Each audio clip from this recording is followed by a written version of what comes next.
Equal to 57/70 എന്നാണ്. നമ്മൾ ചെയ്യേണ്ട ഫസ്റ്റ് സ്റ്റെപ്പ് എന്താ?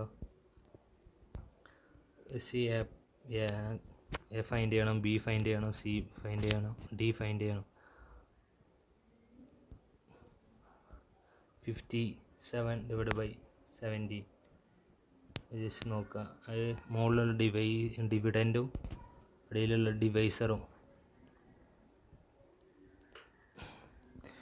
നമുക്ക് ജസ്റ്റ് നോക്കാം. ആദ്യം ഡിവിഡൻറ്റ്, ഡിവൈസർ, ക്വഷ്യൻ്റ്, ദെൻ 57/70. 57/17 എത്ര വരുമെന്ന് വെച്ചാൽ രണ്ടെണ്ണം വരും. 17